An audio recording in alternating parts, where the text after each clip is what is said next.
Good morning, students. Last class we have discussed about phylum Platyhelminthes. Today in this session we will study in detail about one of the class of phylum Platyhelminthes, that is class Trematoda.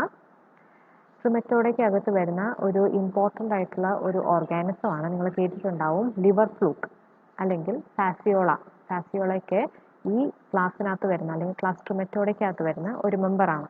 Okay, ഈ ക്ലാസ്സിലുള്ള എല്ലാ മെമ്പേഴ്സും നമ്മൾ common ആയിട്ട് പറയുന്നത് flukes എന്നാണ്. Okay, we commonly call organisms of class Trematoda as flukes. Flukes എല്ലാം തന്നെ parasites ആണ്. Or we can tell that most of the members are parasitic. ചില സ്പീഷീസ് ഒക്കെ ഈവൻ വെർട്ടിബ്രേറ്റ്സിനെ വരെ ഇൻഫെക്ട് ചെയ്യുന്ന സ്പീഷീസ് ഉണ്ട്. ഹ്യൂമൻസിനെ കൂടെ അല്ലെങ്കിൽ മാമൽസിനെയൊക്കെ ഇൻഫെക്ട് ചെയ്യുന്ന ചില സ്പീഷീസ് നമുക്ക് ഈ ഒരു ക്ലാസ്സിനകത്ത് നമുക്ക് കാണാൻ സാധിക്കും. Okay, so all the members are parasite and most of the adult trematodes can even parasitize vertebrates. Okay, so I have provided here some diagrams. This member is liver fluke. This liver fluke aanu. Its scientific name is Fasciola hepatica. Okay, so next to that you can see blood fluke. This is the blood fluke. ഇതിനെ പറയുന്ന മറ്റൊരു പേര് ഷൈസ്റ്റോസോമ. Okay, schistosoma. It is actually another type of fluke. Okay, this is liver fluke, this is blood fluke, Fasciola hepatica and schistosoma. This is another type of fluke which is called Ophistorchus. That is the genus name, and its species name is Phelonius. Ophistorchus phelonius. These are Ophistorchus phelonius, which is another member of class Trematoda. Next, while we are checking its body, we can find an outer ഒരു dynamic ആയിട്ടുള്ള ഒരു cellular structure നമുക്ക് ഇതിൻ്റെ outer surface നമുക്ക് കാണാൻ സാധിക്കും. And that portion അല്ലെങ്കിൽ that part is called tegument.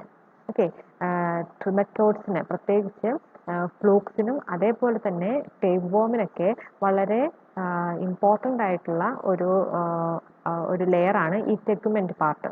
Okay, അതിൻ്റെ ബോഡി കവർ ചെയ്തേക്കുന്ന ഈ ടെഗുമെന്റ് വെച്ചിട്ടാണ്. ഓക്കെ, അതൊരു എപ്പിത്തീലിയൽ ലെയറിൽ അല്ലെങ്കിൽ it's actually A mass of cell which is very dynamic. Actually ഇത് മുന്നേ അറിഞ്ഞിരുന്നത് നോൺ ലിവിങ് ആയിട്ടുള്ള ഒരു സെൽ ലെയർ ആയിട്ടാണ് ഇത് മുന്നേ അറിഞ്ഞിരുന്നത്. പക്ഷെ പിന്നീടാണ് scientists came to know that it is very dynamic and it plays a very important role in flukes and also in tapeworm. ഇതിന് ഒത്തിരി ഫങ്ഷൻ ഉണ്ട്. That is it helps in protection, then excretion function ഒക്കെ ചെയ്യുന്നത് ഈ ടെഗുമെന്റ് വഴിയിട്ടാണ്. അതേപോലെ തന്നെ absorption, ഫുഡൊക്കെ absorb ചെയ്തെടുക്കുന്നത് ഈ ബോഡി ടെഗുമെന്റ് വഴിയിട്ടാണ്. അതേപോലെ ഗേഷ്യസ് എക്സ്ചേഞ്ച് ഒക്കെ നടക്കുന്നതൊക്കെ that is with the help of this tegument. So tegument, it is a peculiar kind of epidermal arrangement, and tegument is actually divided into two layers: an outer layer which is called a syncytial layer and an inner layer which is called as simply an inner layer. ഈ inner ലെയറിന്റെ അകത്തായിട്ട് നമുക്ക് cell bodies നമുക്ക് കാണാൻ സാധിക്കും, അല്ലെങ്കിൽ cellular all the digestive structure, then alimentary system, everything you can see inside this inner layer. Okay, so tegument consists of an outer syncytial layer and an inner layer. Okay, ഇനി ടെഗ്മെന്റിന്റെ main function എന്ന് വെച്ചാൽ first function is to protect. Okay, protection, then absorption and excretion. ചെയ്യാൻ കാരണം it doesn't have a distinct anus ഒക്കെ ഈ ഓർഗാനിസത്തിൽ absent ആണ്. അപ്പോൾ അതിന്റെ ഫങ്ഷൻ ക്യാരി ഔട്ട് ചെയ്യുന്നത് ഈ ടെഗ്മെന്റിന്റെ ഹെൽപ്പോട് കൂടിയാണ്. Okay, next point, one or more suckers or sometimes hooks are present. ഇതിൻ്റെ ഈ പ്രത്യേകിച്ച് ലിവർ ഫ്ലൂക്കിൻ്റെ ഒക്കെ ഒരു സ്ട്രക്ചർ നമ്മൾ ഡീറ്റെയിൽ ആയിട്ട് പഠിക്കുമ്പോൾ ഇതിൻ്റെ ആൻറ്റീരിയർ റീജിയനിൽ ഒരു സക്കർ ഉണ്ടാകും, പിന്നെ ഒരു പോസ്റ്റീരിയർ റീജിയനിൽ മറ്റൊരു സക്കർ നമുക്ക് കാണാൻ സാധിക്കും. ഓക്കെ. അപ്പോൾ സക്കേഴ്സിൻ്റെ മെയിൻ ഫങ്ഷൻ എന്ന് വെച്ചാൽ ഏതെങ്കിലും ഒരു ഹോസ്റ്റിൻ്റെ ബോഡി വോളിൽ അറ്റാച്ച് ചെയ്തിരിക്കാനും അവിടെ നിന്ന് ന്യൂട്രീഷൻ അല്ലെങ്കിൽ ന്യൂട്രിയൻസ് അബ്സോർബ് ചെയ്യാൻ വേണ്ടിയിട്ടാണ് ഈ സക്കേഴ്സ് മെയിനായിട്ട് ഹെൽപ്പ് ചെയ്യുന്നത്. അതേപോലെ ഹൂക്സും ഉണ്ട്. ഹൂക്സ് നമുക്ക് ക്ലിയർ ആയിട്ട് നമ്മൾ ടേപ്പ് വോമിൽ നമുക്ക് കാണാൻ സാധിക്കും. പ്രോമിനൻ്റ് ആയിട്ട് ഹൂക്സ് പ്രസൻ്റ് ആയിട്ടുള്ളത്. That is to attach on a particular substrate. Okay. അല്ലെങ്കിൽ ഒരു ഹോസ്റ്റിൻ്റെ ബോഡിയിൽ അറ്റാച്ച് ചെയ്തിരിക്കാൻ വേണ്ടിയിട്ടാണ് ഈ സക്കേഴ്സും ഹൂക്സ് ഒക്കെ ഹെൽപ്പ് ചെയ്യുന്നത്. ചില മെമ്പേഴ്സിൽ ഒരു സക്കറായിരിക്കാം, ചിലതിൽ ഒന്നിൽ കൂടുതലുണ്ടാകാം. Okay. So one or more suckers and sometimes hooks are present in the members of class Trematode. Then its elementary canal in the members എല്ലാം തന്നെ elementary canal complete അല്ല, but it is well developed. complete അല്ല എന്ന് പറയാൻ കാരണം anus absent ആണ്. Okay. ഈ മെമ്പേഴ്സിനെല്ലാം തന്നെ anus are absent. anus absent ആണ്, പക്ഷേ elementary canal well developed ആണ്. Okay. but it is not complete. Then protonephridia are the excretory organ. നമ്മൾ പ്ലാറ്റിഹെൽമിന്തസിൻ്റെ ബേസിക് ക്യാരക്ടറിസ്റ്റിക് ഫീച്ചർ പഠിച്ചപ്പോൾ നമ്മൾ പ്രോട്ടോനെഫ്രീഡിയയുടെ സ്ട്രക്ചർ ഒക്കെ പഠിച്ചു. Protonephridia are also known as flame cell അല്ലേ. അപ്പോൾ അതിൻ്റെ സ്ട്രക്ചറൽ ഡീറ്റെയിൽസ് പഠിച്ചപ്പോൾ നമ്മൾ അതിനൊരു സെൽ ബോഡി ഉണ്ടെന്ന് കണ്ടു. അതേപോലെ പ്രോമിനൻ്റ് ആയിട്ട് ന്യൂക്ലിയസ് കണ്ടു, സെൽ വാക്യൂളുകൾ ഉണ്ടെന്ന് കണ്ടു. അതേപോലെ സെല്ലുലാർ അല്ലെങ്കിൽ സൈറ്റോപ്ലാസ്മിക് പ്രോസസ്സുകൾ പഠിച്ചു. അപ്പോൾ അത് actually protonephridia is the excretory organ which is also called flame cell. Okay. And reproduction occurs by sexual means. ഈ മിക്ക ഓർഗാനിസംസും ഈ ക്ലാസ്സിനകത്ത് വരുന്ന മിക്ക ഓർഗാനിസംസും ഹെർമോഫ്രോഡൈറ്റുകളാണ്. ഹെർമോഫ്രോഡൈറ്റ്സ് എന്ന് പറയാൻ കാരണം അതിൻ്റെ ബോഡി നമ്മൾ ഡൈസെക്ട് ചെയ്ത് നോക്കുമ്പോൾ male and female sex organs നമുക്ക് ഐഡൻറ്റിഫൈ ചെയ്യാൻ സാധിക്കും. ഒരേ ഇൻഡിവിജ്വലിൽ തന്നെ male and female sex organs present ആണെങ്കിൽ such kind of organisms are called hermaphrodites. Okay. അപ്പോൾ ഹെർമോഫ്രോഡൈറ്റ്സ് മിക്കപ്പോഴും they undergo sexual reproduction. Okay. Male and female gametes ബോഡിക്കകത്ത് വെച്ച് തന്നെ ഫ്യൂസ് ചെയ്ത് ഒരു ന്യൂ പ്രൊജനി ആയിട്ട് ഫോം ചെയ്യും. Okay. So the reproduction occurs by sexual means and mostly they are hermaphrodites. And these are the members, or these are the examples. I have already shown you the structure of diagram of these examples. Next we can study about one of the member of class Trematoda, that is Fasciola.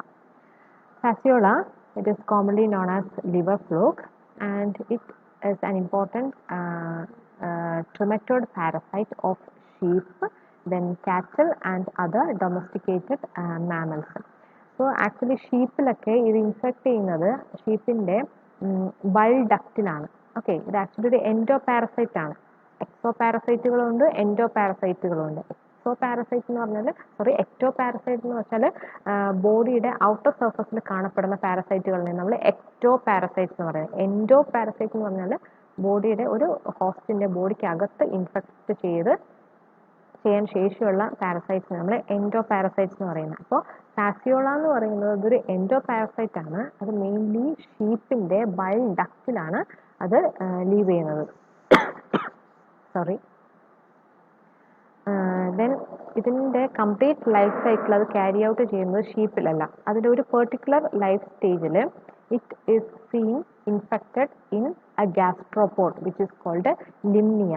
നമുക്ക് ഈ ഒരു structure ഇതൊരു മൊളസ്കിൽ വരുന്ന ഒരു സ്പീഷിയാണ് which is a gastropod, and this organism is called limnia.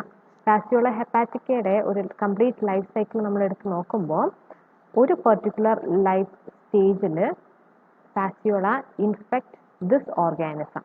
Limnaea എന്ന് പറയുന്ന ഈ ഒരു ഗ്യാസ്ട്രോപോഡിൻ്റെ ബോഡിക്കകത്ത് നമുക്ക് ഫാസിയോള ഹെപ്പാറ്റിക്ക നമുക്ക് ഐഡൻറ്റിഫൈ ചെയ്യാൻ സാധിക്കും.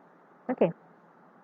And the structure of fasciola is actually very soft, and it is something like leaf like. ഒരു ലീഫിൻ്റെ ആ ഒരു വെയിൻസ് അല്ലെങ്കിൽ അതിൻ്റെ ഒരു ഷേപ്പാണ് ഈ ഫാസിയോളയ്ക്കുള്ളത്. പിന്നെ സിമെട്രി ഈസ് ബയലാട്രൽ സിമെട്രി. ഒരൊറ്റ പ്ലെയിനിലായിട്ട് ഡിവൈഡ് ചെയ്ത് കഴിയുമ്പോൾ നമുക്ക് ഈക്വൽ 2 halves നമുക്ക് കിട്ടും. Such kind of symmetry is called bilateral symmetry. And these member is dorsoventrally flattened. അതുകൊണ്ടാണല്ലോ നമ്മൾ ഈ ഫൈലം പ്ലാറ്റിഹെൽമിന്തസിൻ്റെ ആ ഗ്രൂപ്പിനകത്ത് നമ്മൾ ഇൻക്ലൂഡ് ചെയ്തേക്കുന്നത് that is mainly because they are dorsoventrally flattened. ഇതിൻ്റെ ആൻറ്റീരിയർ ഒരു ഹെഡ് റീജിയൻ നമ്മൾ ചെക്ക് ചെയ്യുമ്പോൾ you can see head lobe. Okay, നമ്മൾ എന്താണ് ലിവർ ഫ്ലൂക്ക് അതേപോലെ തന്നെ ബ്ലഡ് ഫ്ലൂക്കിനൊക്കെ ഒരു ആൻറ്റീരിയർ ഹെഡ് പോർഷൻ ഉണ്ട്. അതേപോലെ പ്ലാറ്റിഹെൽമിന്തസിന് പൊതുവേ തന്നെ പ്ലനേരിയയുടെയൊക്കെ ഫിഗർ നമ്മൾ കഴിഞ്ഞ ക്ലാസ്സിൽ പഠിച്ചു. അപ്പോൾ പ്ലനേരിയയുടെയൊക്കെ ഹെഡ് പോർഷൻ വന്നിട്ട് ഇത് നമുക്ക് പ്രോമിനൻ്റ് ആയിട്ടുള്ളൊരു ഹെഡ് ലോബ് നമ്മൾ കണ്ടു അല്ലേ. അപ്പോൾ അതേപോലെ തന്നെ the anterior end of the body has a conical projection which is called the head lobe. ഇനി ഹെഡ് ലോബിൻ്റെ ഒരു ടിപ്പ് റീജിയനിലായിട്ട് നമുക്കൊരു സർക്കുലർ ആയിട്ടുള്ളൊരു ഒരു സ്ട്രക്ചർ നമുക്ക് കാണാം. And it is called anterior sucker. Okay, this is the anterior sucker or which is called the oral sucker. Okay, oral sucker എന്ന് പറയും, അല്ലെങ്കിൽ ആൻറ്റീരിയർ സക്കർ. ഇത് ഹെപ്പാറ്റിക് ആണ് കേട്ടോ. ഫാസിയോള ഹെപ്പാറ്റിക്കയുടെ ഒരു ചെറിയൊരു ഡയഗ്രാമാറ്റിക് റെപ്രസെൻറ്റേഷൻ ആണ്. ഓക്കെ, ആൻഡ് ഈ ഓറൽ സക്കറിൻ്റെ ഒരു സെൻട്രൽ റീജിയനിലായിട്ട് നമുക്ക് മൗത്ത് നമുക്ക് കാണാം. പിന്നെ ഈ ആൻറ്റീരിയർ സക്കറിൻ്റെ തൊട്ട് താഴത്തായിട്ട് വെൻട്രൽ സൈഡിൽ പോസ്റ്റീരിയർ സക്കർ നമുക്ക് കാണാൻ സാധിക്കും. പോസ്റ്റീരിയർ സക്കർ അതിൻ്റെ സൈസ് ആൻറ്റീരിയർ സക്കറിനേക്കാളും കുറച്ചും കൂടെ വലുതാണ്. കണ്ടോ? അപ്പോൾ size of the acetabulum means the posterior sucker, which is also called acetabulum. Size of acetabulum is comparatively larger than anterior sucker. ഇതിൻ്റെ ഫങ്ഷൻ എന്ന് പറഞ്ഞാൽ to attach to the body surface. അതാണ് സക്കേഴ്സിൻ്റെ മെയിൻ ഒരു ഫങ്ഷൻ. പിന്നെ ഈ രണ്ട് സക്കറിൻ്റെ ആൻറ്റീരിയർ സക്കറിൻ്റെയും പോസ്റ്റീരിയർ സക്കറിൻ്റെയും മിഡിൽ റീജിയനായിട്ട് നമുക്ക് ജെനിറ്റൽ പോർ കാണാം ആൻഡ് ഓൾസോ ദി ഫാരിങ്സ്. അതേപോലെ ഇൻറ്റസ്റ്റൈൻ ബൈഫർക്കേറ്റഡ് ആണ്. കണ്ടോ? രണ്ട് പാർട്ടായിട്ട് ആണ് ഈ ഇൻറ്റസ്റ്റൈൻ ഡിവൈഡ് ചെയ്തേക്കുന്നത്. Such kind of intestine is called bifurcated intestine. Okay, and you can see the genital pore in between the two suckers. പിന്നെ ഇത് നോക്കിക്കേ, ഒരേ ഓർഗാനിസംസ് തന്നെ ടെസ്റ്റിസും അതേപോലെ ഓവറിയും പ്രസൻ്റ് ആണ്. Such kind of organisms are called hermaphrodite. അപ്പോൾ ഫ്ലൂക്സ് എല്ലാം തന്നെ ഹെർമഫ്രോഡൈറ്റ്സ് ആണ്. കാരണം male and female sex organ you can find it in the same organism. Okay, next you can see uterus, then intestinal cecum, etc. This is the basic structure of hepatica. Next, the body is covered by tegment. ഞാൻ പറഞ്ഞു ടെഗ്മെൻറ്റിൻ്റെ function വളരെ important ആയിട്ടുള്ള ഒരു ഫീച്ചറാണ് ടെഗ്മെൻറ്റ്. അത് protection, excretion, gaseous exchange ഒക്കെ carry out ചെയ്യുന്നത് ഈ ടെഗ്മെൻറ്റ് layer വഴിയിട്ടാണ്. ടെഗ്മെൻറ്റ് രണ്ട് പാർട്ടായിട്ട് ഡിവൈഡ് ചെയ്തിട്ടുണ്ട്. ഔട്ടർ ടെഗ്മെൻറ്റ്, ഔട്ടർ ഒരു സിൻസീഷ്യൽ ലെയർ, പിന്നെ അതേപോലെ ഒരു ഇന്നർ ലെയർ ആയിട്ട് രണ്ട് ടെഗ്മെൻ്റ് ആയിട്ട് ഡിവൈഡ് ചെയ്തിട്ടുണ്ട്. ടെഗ്മെൻറ്റ് ഏരിയയുടെ ജസ്റ്റ് ബിനീത്തായിട്ട്, ജസ്റ്റ് സൈഡിലായിട്ട് നമുക്ക് മസിൽസ് ഐഡൻറ്റിഫൈ ചെയ്യാൻ സാധിക്കും. Mainly circular muscle, longitudinal muscle and oblique type muscles എല്ലാം തന്നെ ഈ ടെഗ്മെൻറ്റിനോട് ചേർന്നായിട്ട് നമുക്ക് കാണാൻ സാധിക്കും. പിന്നെ ഡൈജസ്റ്റീവ് സിസ്റ്റത്തിൽ ഡൈജസ്റ്റീവ് സിസ്റ്റം ഇൻക്ലൂഡ് മൗത്ത്. നമ്മൾ കണ്ടല്ലേ, ഓറൽ സക്കറിൻ്റെ ആ ഒരു സെൻട്രൽ റീജിയനിലായിട്ട് മൗത്ത് കാണാം. പിന്നെ ഓറൽ ആൻഡ് പിന്നെ പോസ്റ്റീരിയർ സക്കറിൻ്റെ ഇടയിലായിട്ട് ഫാരിങ്സ് കണ്ടു. പിന്നെ ഫാരിങ്സ് കഴിഞ്ഞിട്ട് ബൈഫർക്കേറ്റഡ് ആയിട്ടുള്ള ഇൻറ്റസ്റ്റൈൻ നമ്മൾ കണ്ടു. പിന്നെ അത് ബ്രാഞ്ചഡ് ആണെന്ന് കണ്ടു അല്ലേ. Fasciola reproduces sexually, that is they are hermaphrodites. നമ്മൾ male and female sex organs നമ്മൾ ഐഡൻറ്റിഫൈ ചെയ്തു. ടെസ്റ്റിസ്, ഓവറി അതിനുണ്ട്. So such kind of organisms are called hermaphrodites. And another important feature is the disease caused by the infection of fasciola is called fascioliasis. Okay, this is an important term, fascioliasis, that is the infection caused by fasciola hepatica. It infects the liver and also cause inflammation. Bile ductiനെയും അതേപോലെ ലിവറിനെയൊക്കെയാണ് ഇത് infect ചെയ്യുന്നത് ഒത്തിരി. Heavy infections ഹിമോറേജിന് വരെ കാരണമാകാം. Okay, so that's all about the class Trematoda. Thank you.